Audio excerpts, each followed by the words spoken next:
Pode começar, se quiser. Meninos, o prazer é meu. Se eu estiver desfocada, vocês me falam, porque eu não estou me vendo. Então, se tiver metade de mim aparecendo, outra metade não, é isso aí mesmo. O importante é a aula, né? Tá tudo ótimo, professora. Tá tudo ótimo. Vamos lá. Gente, nós estamos com infecção do trato urinário na infância. Vamos falar um pouquinho rapidinho. Aquilo que vocês tiverem dúvida, se vocês quiserem me interromper, vocês me interrompam, tá? A qualquer momento. Só falar comigo que eu não tô olhando para a tela, tá? Então, já me apresentaram. Eu tenho muito orgulho de ter feito faculdade aqui em Ribeirão Preto. É uma cidade maravilhosa. Se vocês tiverem oportunidade de virem conhecer, se vocês não conhecem, contem comigo. Eu fiz tudo aqui em Ribeirão. Eu fiz a faculdade, eu fiz pediatria, depois eu fiz nefro no HC daqui. Então, é uma cidade muito acolhedora, muito boa para a área médica, viu? Vale muito a pena. Então, vamos lá. A ITU, por que a gente escolheu o tema de ITU, né? Qual a importância dela para a gente falar numa sexta-feira à noite? Então, dentro da pediatria, né, a gente trabalha muito com a questão de doenças pré-existentes, né? Então, a gente vai verificar muito que na pediatria e na nefrologia pediátrica, a gente vai trabalhar com crianças que já nasceram com alguma disfunção, ou aquilo que é mais bonito, eu acho, dentro da pediatria, que é quando a gente previne alguma coisa, né? Então, a pediatria tem esse papel maravilhoso na vida da gente, que é a gente conseguir prevenir com que essas crianças adoeçam lá na frente. Então, falando de ITU, é uma das infecções bacterianas mais frequentes na pediatria, sendo a mais frequente no lactente. Por que a gente dá tanta importância para ela, né? Porque se a gente evita com que esse lactente tenha um diagnóstico tardio ou que ele faça infecções de urina de repetição, a gente vai estar cuidando do rim dele lá da frente. Então, a gente vai evitar ali a cicatriz renal, um processo de hipertensão que vem com relação à cicatriz renal e lá na frente uma insuficiência renal crônica, tá? Porque toda vez que a gente tem um processo de ITU, esse rim ele vai ficando lesionado. A gente vai conversar lá para frente como é que a gente faz para ver isso daí. Mas todas as vezes que a gente tem uma infecção de urina, e normalmente quando essa infecção de urina é uma infecção de urina alta, a gente vai fazer lesão renal. Tá? E a gente pode evoluir para uma insuficiência renal crônica lá na frente. Para a gente falar de epidemiologia, então a gente tem que pensar que é uma infecção comum na infância, igual eu já havia falado, e a gente tem que lembrar que, igual está mostrando aí nesse gráfico, que as meninas até os 7 anos de idade é o sexo que mais apresenta infecção de urina. Só que os meninos, eles têm uma parcela aí que vem contribuir muito na primeira infância. Logo pequenininhos, os bebezinhos, os meninos recém-nascidos, eles têm uma chance de fazer infecção de urina. E essa chance, ela acontece por conta de a própria manipulação das mães. As mães não conseguem, às vezes, fazer a limpeza e a higienização do períneo. O prepúcio, né, que às vezes no bebê ele nasce muito fechadinho e ele só vai abrir. A gente sabe que fimose ela é normal até os 3 anos de idade, então ali fica o meio de cultura, principalmente se essa mãe não tem muita instrução na hora de, essa mãe, esse pai, esse cuidador não tem muita instrução na hora da limpeza. E aí, os meninos nessa pequena faixa etária ali de recém-nascidos, eles têm uma chance de fazer infecção de urina a mais do que as meninas. E depois, campeão de audiência são as meninas que fazem mais infecção de urina. Até chegar na vida de idoso, novamente, que aí volta a ser menino de novo, tá? Sexo masculino. A gente tem que lembrar, então, que ela é comum na infância e na adolescência ela volta a ser comum. Por conta dos hormônios, né? Então, assim, os hormônios da adolescência, eles contribuem para que esses adolescentes voltem a ter quadro de infecção de urina. E também por conta de início de sexualização precoce, aí da primeira relação sexual. E isso causa também, pode vir a ter a cistite, né? A gente chama cistite da lua de mel. Falando ainda, então, em epidemiologia, né, o aumento da incidência acontece entre 3 e 5 anos de idade, Então, havendo esse pico na adolescência, que foi aquilo que a gente tinha conversado, e só repetindo, né? Os meninos no período neonatal são cerca de 10 vezes mais suscetíveis do que as meninas. E após o primeiro ano de vida, essa proporção, ela inverte, voltando a se inverter lá na frente, quando a gente fala de um idoso, tá? Por definição, gente, então, o que é infecção de urina? Infecção do trato urinário, ela consiste na multiplicação de um único germe patógeno. Então, isso é muito importante da gente lembrar, tá? Porque às vezes a gente vai pegar lá uma cultura, uma urinocultura, e a gente vai ver alguns germes a mais ali, né? Então, às vezes vem uma cultura que ela foi policolonizada. Isso é infecção de urina? Muito provável que não, porque a gente está vendo na definição que ela acontece por um único germe patógeno, tá? Então, isso pode ter sido uma contaminação laboratorial, que é muito comum, tá? Então, voltando, a infecção ela acontece em qualquer segmento do trato urinário, a gente vai falar especificamente de cada um, e ela é identificada pela urocultura, tá? Coletada por um método confiável. Isso é muito importante da gente ter em mente, gente. A gente não faz diagnóstico de ITU pelo exame de urina rotina, não sei como é que vocês chamam aí. A gente chama aqui de urina rotina, EAS, sumário de urina. Então, ela não é feita pelo exame de urina em si. Ela é feita pela urocultura, tá? A gente define infecção de urina pela urocultura. Então, a gente tem uma noção do que pode ser uma infecção de urina pelas características, os sintomas, um exame de urina alterado, que nós vamos ver mais para frente, mas a gente só tem certeza a partir do momento que a gente tem uma urocultura positiva, tá? Por um método confiável, sendo esse por um único patógeno. Então, vamos lembrar que a urina e o trato urinário, eles são normalmente estéreis, e o períneo e a zona uretral do neonato, do lactente, eles são colonizados já por E. coli, enterococos, proteus, nos meninos, principalmente nos meninos não circuncidados, né? Então, lembrando ali da parte do prepúcio, tá? Então, a gente tem que, mais uma vez, coletar de um método confiável e adequado por conta dessa colonização pré-existente aí, senão a gente vai acabar pegando bactérias que são bactérias da criança mesmo, tá? Que não fazem mal para ela, elas vivem ali. Essa colonização, ela, do trato urinário, do períneo, ela vai diminuindo conforme vai passando o primeiro ano de vida, e depois dos 5 anos ela é rara, tá? Então, até esses 5 anos, ela é bem provável de acontecer, de ter bactérias que moram ali, tá? Então, a infecção de urina, ela acontece quando essas bactérias, elas ascendem pelo trato urinário, tá? Aqui, as bactérias causadoras de TU na criança, né? A principal, assim, eu acho que aquela que a gente mais vê por aqui é por E. coli. E aí a gente tem que pensar naquela má higienização do períneo, tá? Então, vamos pensar naquela mãe que às vezes não troca aquela fralda da criança com uma recorrência boa.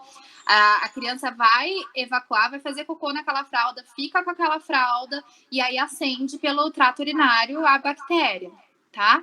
Então, a campeã normalmente é por E. coli, tá? Mas também pode acontecer proteus, klebsiella, os estáfilos, enterococos, pseudomonas é mais comum da gente ver isso daí na...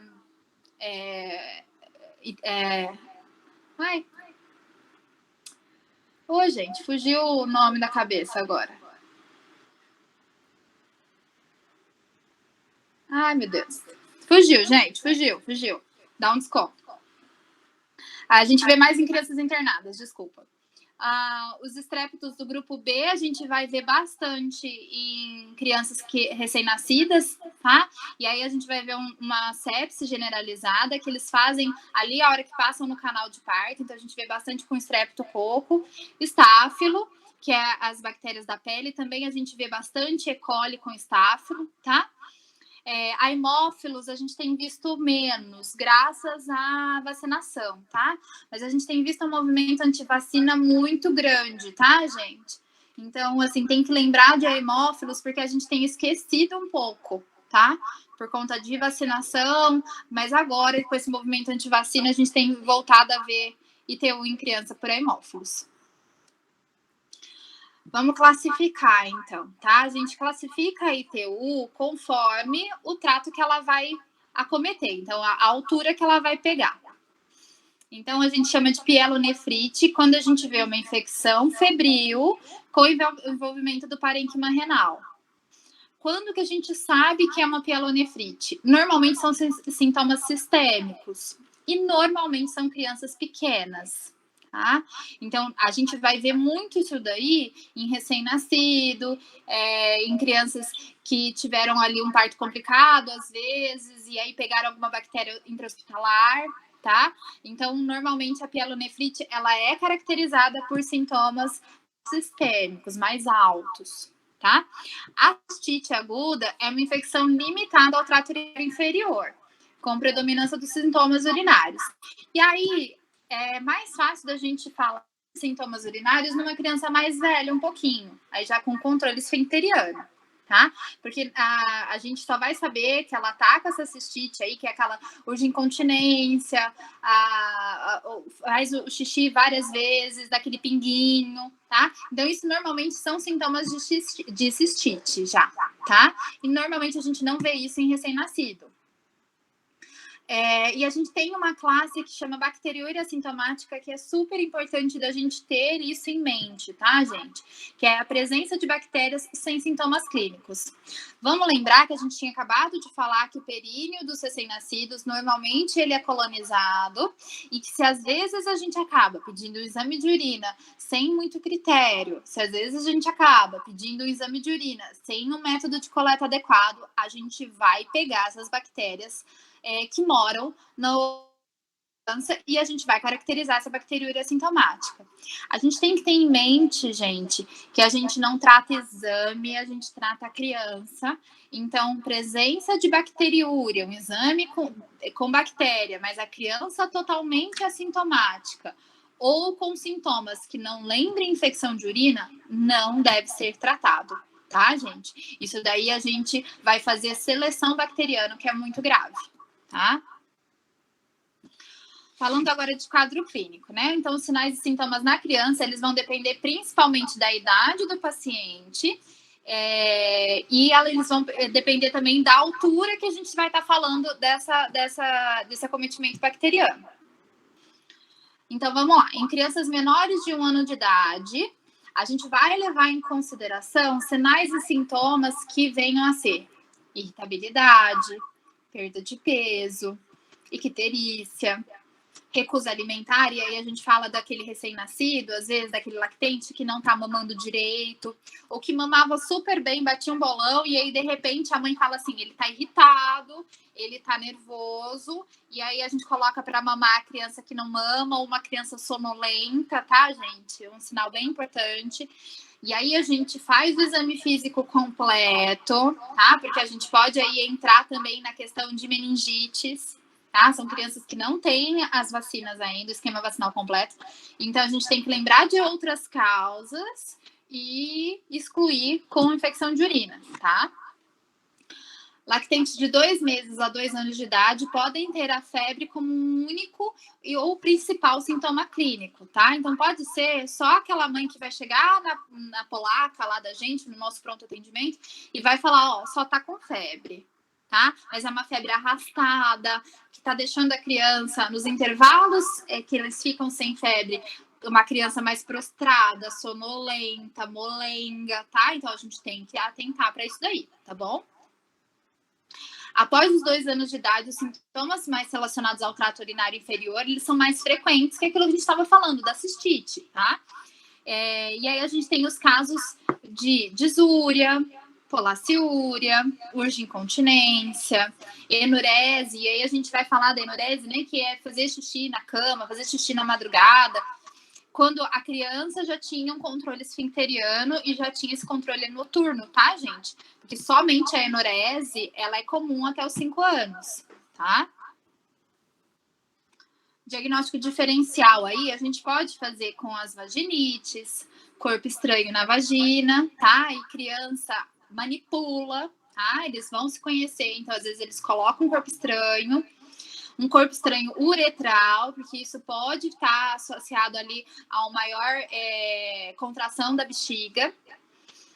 Oxiuríase, né? Então, assim, aquela coceirinha do bumbum dos vermes pode fazer com que a criança faça mais xixi também, ou tenha mais dificuldade para urinar, e a gente pode confundir com uma infecção de urina. Os irritantes locais, né? Então, a gente sempre pede para as mães usarem sabonetes mais neutros, tá? E o abuso sexual, que é super comum, infelizmente, viu, gente? A gente vê muito. A avaliação laboratorial, então. A análise da urina. A gente vai começar pela análise da urina.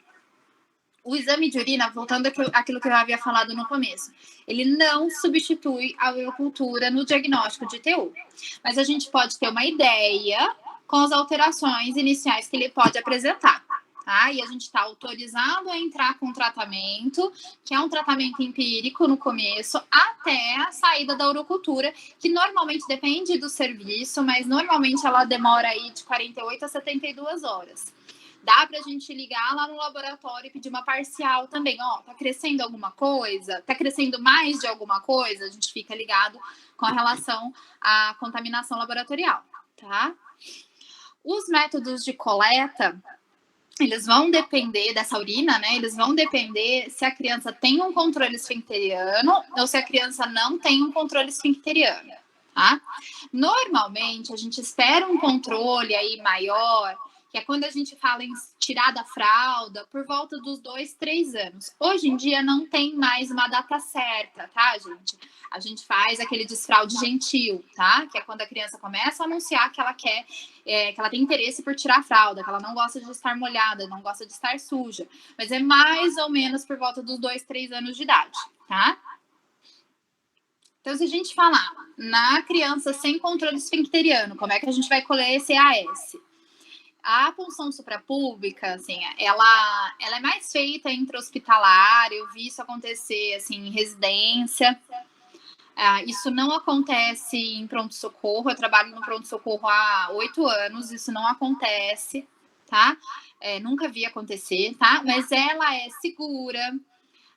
Como o trato urinário ele é estéril, ela dá uma ótima noção pra gente com relação à infecção mesmo, tá? Então, se a gente pega bactéria por ali, é porque realmente aconteceu uma infecção de urina.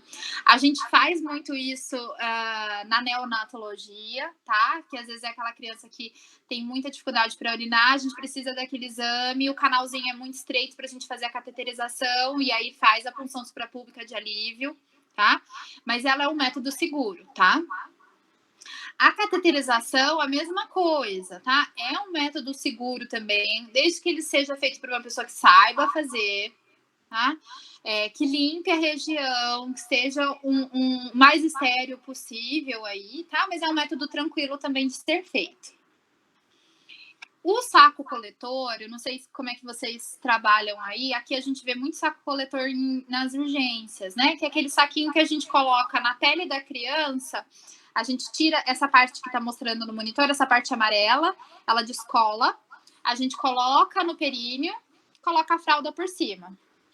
Ela é um grande problema para a gente, porque assim, se a gente for pensar, ela vai pegar a parte toda ali do períneo, então ela vai provavelmente acontecer uma contaminação.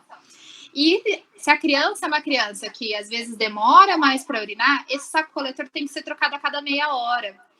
E a gente sabe, na realidade que a gente vive, que isso não acontece, tá, gente? Até nos melhores hospitais, assim, hospitais particulares, você tem que ficar em cima da enfermagem para eles trocarem o saco coletor. Então, acaba que a criança faz xixi, faz cocô, faz tudo dentro desse saco, e aí acaba que a gente não consegue usar a urina, tá?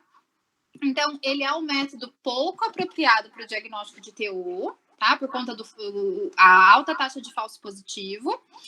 E ele só deve ser realmente valorizado quando essa urocultura for negativa, tá? Então, quando ela for uma urocultura negativa, a gente considera como sendo negativa mesmo. Quando ela for uma urocultura positiva, a gente fica na dúvida, porque pode ter vindo bactéria ali da parte do bumbum da criança, tá?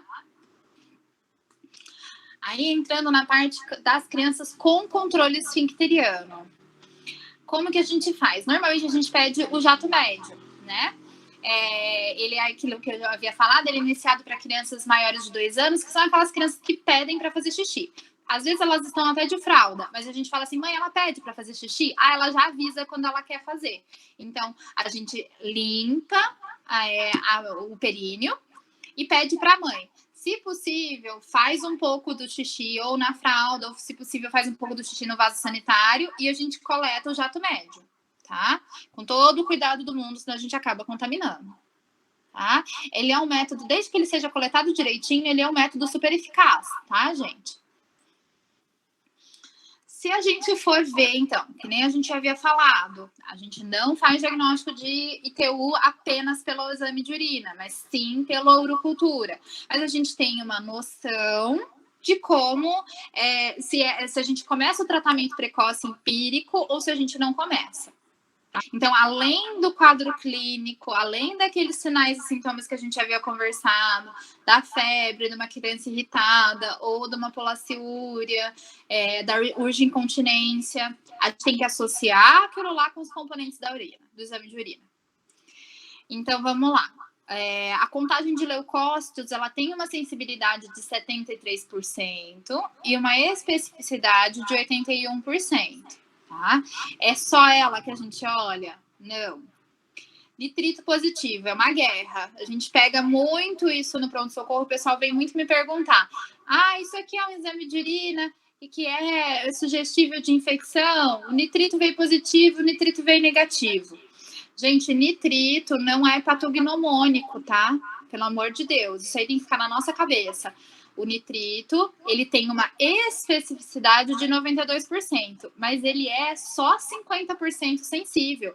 Então, a grande maioria dos exames de urina não vão ter nitrito positivo. Quando que ele aparece? Então, ele é a conversão do nitrato na bexiga para nitrito pelas bactérias que estão ali na urina. Só que essa conversão, ela só acontece depois de 4 horas de urina parada na bexiga. E a gente sabe que recém-nascido, a gente sabe que o lactente urina o tempo inteiro. Então, esse tempo de contato não vai existir. Então, provavelmente, os exames de recém-nascido vão ter nitritos negativos e eles têm, sim, uma infecção de urina. Tá? Então, vamos lembrar que ele é muito específico, mas pouco sensível. Porque precisa dessas 4 horas de contato da urina. Tá? A bacterioscopia, ela tem 81%, essa é mais legal, né? Então, assim, se tiver descrito no exame, né, abundantes bactérias, tomado por leucócitos, aí a gente tem mais certeza, tá? Então, 81% de sensibilidade e quase a mesma coisa de especificidade. E o GRAM, mesma coisa, tá, gente? Ele é bem específico, bem sensível, tá? Continuando aí na análise da urina. O padrão ouro, então, ele é a urocultura que a gente havia falado, tá? Como que a gente vai analisar essa urocultura? A gente vai analisar a urocultura a partir do método que ela foi coletada, tá? Então, depois de 48, 72 horas dessa urina rotina que sugere uma infecção, a gente entra com antibiótico, a gente pede para os pais, se for o caso deles não estarem internados, deles voltarem no pronto atendimento, voltarem na consulta, para a gente fazer a checagem da urocultura, tá? Agora, se tiver internado, a gente faz a checagem via enfermaria, tá? Então, a punção suprapúbica, a gente sabe que como o trato urinário é estéril, então qualquer crescimento de qualquer número de patógenos é indicativo de ITU, tá? Então, urocultura positiva vindo de uma punção suprapúbica é positivo, tá? Independente do número de bactérias. A cateterização vesical, a gente espera um crescimento maior ou igual a 1.000 unidades formadoras de colônia, tá? Então, precisa de 1.000 unidades na urocultura para a gente poder fazer o diagnóstico pela cateterização, tá? Pelo jato médio, tá? Então, a gente precisa de um crescimento maior a 100.000 unidades formadoras de colônia, ou mais, de 50, associadas à análise da urina demonstrando evidência de piúria, tá? Então, você vai vendo assim, que a gente vai fazendo o diagnóstico de acordo com o método que a gente coletou, tá, gente? Falando um pouquinho de tratamento aqui. O tratamento inicial com antibiótico, ele é empírico, tá? Que eu falei já algumas vezes. Observando sempre a idade do paciente, o estado geral desse paciente, tá, gente? A gente vai falar dos critérios de internação já já. Ele deve ser um fármaco que ele tem a capacidade de ser bactericida, né? O tratamento nunca deve ser inferior a 7 dias. Aí a gente difere um pouco dos adultos, que às vezes alguns médicos tratam adultos em períodos menores de 7 dias. Então, para criança, a gente nunca trata inferior a 7 dias. E ele, preferencialmente, ele deve ser feito por 10 dias contínuos, tá? Quando a opção inicial foi por um tratamento parenteral, endovenoso, não há obrigatoriedade da gente manter essa criança internada e pela via endovenosa por esses 10 dias, tá? Então, a gente faz normalmente uma avaliação em 48, 72 horas, depois do início desse antibiótico. Houve melhora do quadro, a gente faz a transição para uma via oral, se ela tiver, né? Se a gente tiver a opção dela por via oral, ou a gente faz um equivalente por via oral, e a gente manda ou de alta, se essa criança estiver bem, e ela pode completar o esquema em casa, desde que seja possível, ou a gente mantém internado. Normalmente o que a gente acaba usando, gente. Então, hoje em dia, assim, o que a gente usa mais é a amoxicilina com clavulanato, tá? O Bactrim, né, o sulfametoxazol com trimetoprim, ele a gente usava muito antigamente, a gente não tem usado mais tanto, porque de tanto ser usado, criou uma resistência. Tá? Então, a gente deixa o Bactrim para os casos que a gente usa como profilaxia, tá? Então, naquelas crianças que têm, às vezes, um refluxo vesicoureteral, naquelas crianças que têm uma estenose de Jupe, aí a gente acaba usando o Bactrim como profilaxia, mas não tanto como tratamento, tá? E isso a gente consegue ver pelo antibiograma, tá, gente? Então, assim, a gente entra empírico e normalmente a gente entra amoxicilina, cefalexina, e depois a gente consegue verificar se elas são sensíveis pelo antibiograma, tá? O tratamento parenteral, normalmente a gente usa uma ceftriaxona, tá? Que é o correspondente da cefalexina. Ceftaxima, ceftazidima.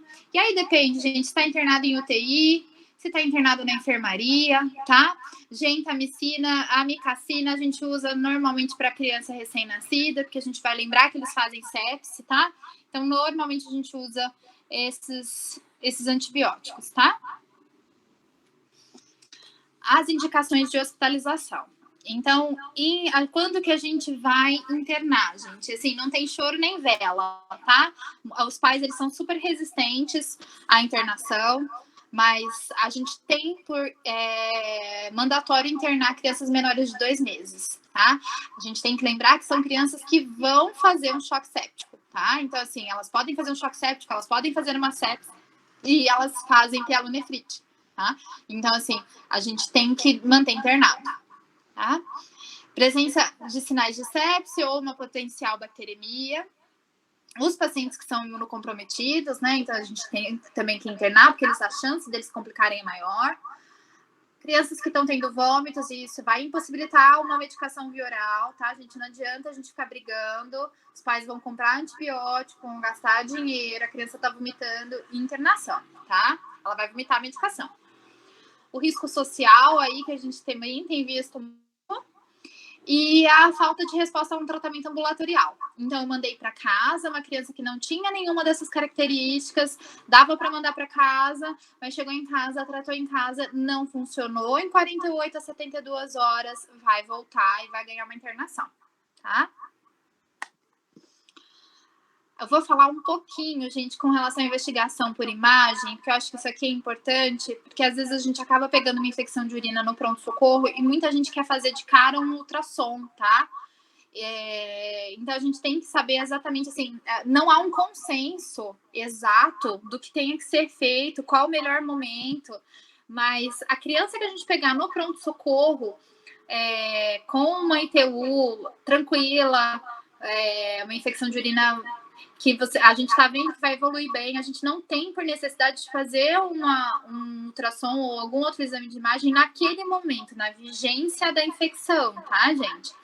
Então, não precisa, uma criança está com infecção de urina, tem que fazer ultrassom agora? Não, tá? Mas ela merece uma investigação, tá? Então, hoje em dia, a gente sabe que as crianças que têm uma ITU, que elas têm um quadro febril associado, elas merecem uma investigação posterior, tá? Mas a gente não tem um consenso exatamente de quando fazer, tá? Mas é uma criança que está evoluindo mal. Então a gente tem que fazer? Sim, tem que fazer. A gente vai pensar num quadro ali, às vezes até de um abscesso, tá, gente? Então tem que ser feito. Mas a gente tem que ter parcimônia aí com relação aos diagnósticos por imagem, tá? Investigação por imagem. Então vamos começar pelo ultrassom, que ele é o mais comum. Normalmente a gente consegue encontrar da grande maioria dos lugares que a gente for trabalhar, tá?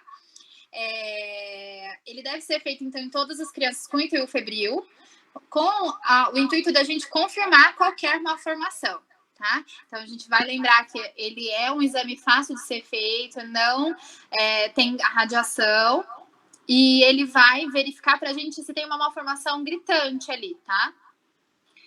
Lembrar que um exame de urina, um exame de ultrassom normal, ele não vai excluir uma malformação por tudo, tá? Então, assim, aquela criança tá fazendo infecção de urina de repetição. A gente vai lá e faz um ultrassom. O ultrassom veio normal, mas ele faz ainda infecção de urina de repetição. A gente liga o sinalzinho, que a gente tem que investigar mais um pouquinho, tá, gente? Então, não necessariamente a gente vai conseguir fazer o diagnóstico só com ultrassom. Principalmente se a gente pega aquelas crianças que não conseguem fazer o exame com a bexiga cheia, tá? E aí a gente não vê, tá? A cintilografia renal com DMSA, tá? É um exame padrão ouro, tá? Na detecção de cicatriz renal. Como que ele vem descrito? Ele vem descrito a porcentagem de função renal, tá, gente? Então, assim, ele vem comparativamente um rim direito com rim esquerdo, tá? E ele vai detectar se tem cicatriz renal. Esse é um exame super legal da gente fazer naquelas crianças que vêm com infecção de urina de repetição, tá? Normalmente a gente precisa de 4 a 6 meses dessa criança sem nenhuma infecção, sem nenhum quadro, para a gente conseguir fazer esse exame, tá? Mas ele vai detectar cicatriz renal. Ele deve ser feito em todos os lactentes com ITU febril e nas crianças que tiveram quadro de pielonefrite, tá? Porque a gente está falando de função renal, tá, gente? E também nos pacientes que têm diagnóstico de refluxo vésico-ureteral, tá? Então, os pacientes que têm diagnóstico do refluxo, provavelmente eles já têm um rinzinho mais complicado, mas ali já com cicatriz, tá? Então, ele vai comparar um rim com o outro. A uretrocisto, né, o UCM, não há risco de alergia, tá, gente? Porque o contraste, ele é feito só na região ali, rins e vias urinárias, tá? Então, ele não tem o perigo da gente fazer um processo alérgico. Ele vai avaliar a parte anatômica do trato urinário e seus anexos, que aí seria a parte, como ele é um raio-x, né? A gente faz um contraste e ele vai batendo as imagens. Ele vai pegar a parte de coluna, ele vai pegar as deformidades ósseas, tá? Então, assim, dá pra gente ver bastante criança ali com alguma malformação nesse sentido, tá? Ele é feito quando os exames anteriores estiverem alterados, tá? Ou quando há uma ITU de repetição associada à disfunção miccional, tá? Resumindo, pra gente curtir a sexta-feira. Então, assim, gente, a importância do diagnóstico precoce na ITU, então ela vai falar pra gente prevenir essa criança de virar um adulto hipertenso, com cicatriz renal e, o mais importante, a gente vai evitar uma doença renal crônica, tá? Lá mais pra frente, tá? A gente vai evitar também, gente, com que essa criança tome antibióticos sem necessidade, tá, gente? Então, um diagnóstico precoce e um diagnóstico correto é muito importante, tá? Quando deve ser solicitado esse exame de urina? Então, a gente tem que pensar, a mãe que chega, gente, eu tô com um bebezinho que tá com quadro respiratório, tá com quadro gripal, tá cansado para respirar, você ausculta o pulmão, ele tá com uma dificuldade, tá fazendo febre, e aí você pergunta, mãe, e a urina? Tá fazendo menos. Gente, a gente vai pensar em infecção de urina ou a gente vai pensar numa infecção respiratória? Provavelmente infecção respiratória, tá, gente? Então a gente tem que ter cuidado com isso daí. A gente não sai pedindo exame de urina para todo mundo, senão a gente vai cair naquela parcela da bacteriúria assintomática e a gente vai tratar uma coisa que não existe, tá bom? A gente tem que ter em mente também como a amostra da urina de rotina deve ser coletada. Então, lembrar das crianças que não têm controle esfincteriano, das crianças que têm controle esfincteriano e como que a gente vai fazer essa coleta adequada. E como a gente vai interpretar o resultado do exame de urina e da urocultura através da forma que ela foi coletada. Combinado?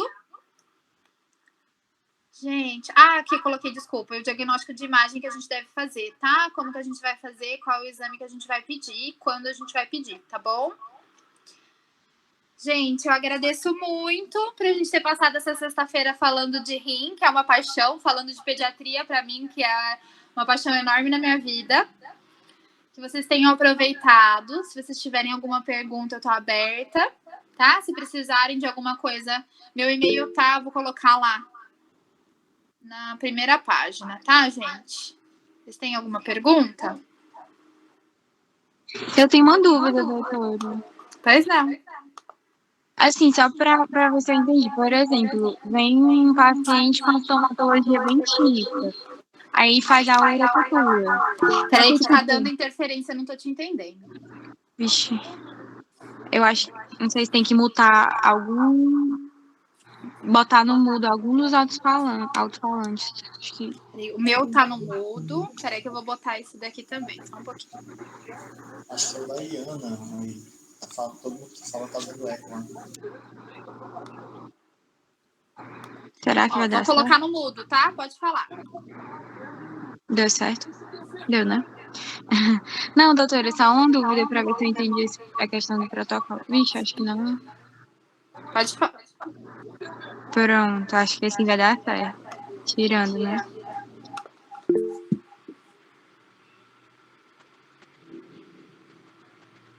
Não, eu acho que é porque a primeira doutora tá com celular também, né?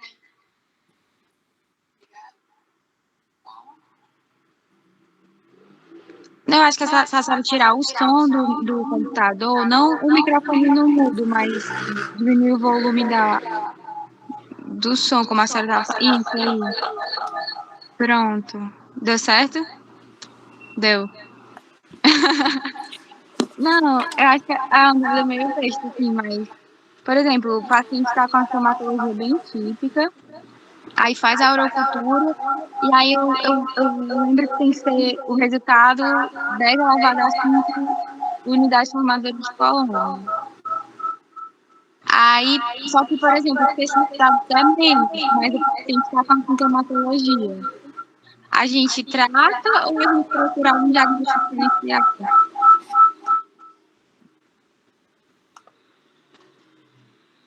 Eu não te ouvi, deu muita interferência. Peraí que eu vou desligar o computador e vou tentar pelo celular. Pode ser, gente? Pronto, doutora, acho que isso vai funcionar. Ai, agora eu tô te ouvindo, agora eu tô escutando. Tá dando para ouvir agora? Tá dando para ouvir normal agora. Pronto, você pode fazer sua pergunta, Iana. Pronto. Você?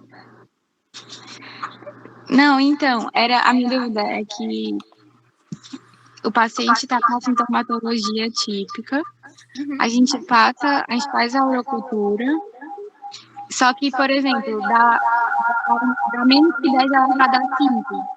Dá o quê? Dá, tipo, menor que o valor de referência para diagnóstico. Mas é uma sintomatologia bem característica. A gente trata ou procura algum diagnóstico diferencial? A gente já vai ter começado a tratar, tá, gente? Porque a urocultura ela vai sair com 48 a 72 horas. Então, a gente já iniciou o tratamento. Tem que verificar se a coleta foi adequada. Porque se a coleta não foi adequada, aí a gente tem que dar um passo para trás e verificar novamente. E às vezes dá até para recoletar, tá? Porque se a criança tem um sintoma muito específico e não tem outro achado, não tem nenhum outro quadro, provável que seja infecção de urina. Ah, não, ela tem mais alguma outra coisa. Então, a gente vai cair na investigação dos diagnósticos diferenciais, tá? Mas, assim, ter iniciado o tratamento, ela vai chegar para você com sintomas específicos e a gente vai coletar a urina. Pelo exame de urina, a gente tem uma ideia inicial e a gente inicia tratamento. A gente não espera urocultura, tá? A gente está autorizado a iniciar tratamento. Entendi, obrigada. Tá? A gente nunca retarda tratamento, tá, gente? Mesmo assim, eu tô em dúvida. Inicia o tratamento, não tem mais nada, investigou, parece infecção de urina mesmo. Inicia o tratamento e depois, quando sair a urocultura veio negativa, a gente tira. A gente pode tirar. Tá? Tá certo, obrigada. Era isso mesmo. Então tá, João.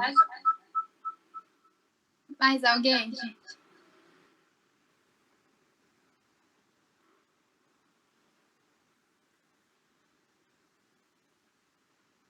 Pessoal, vamos cestar? Foi ótimo, doutora. Obrigada. Imagina, foi um prazer. Prazer foi nosso ter uma aula sua, foi maravilhosa. Que bom. Excelente didática. Amamos.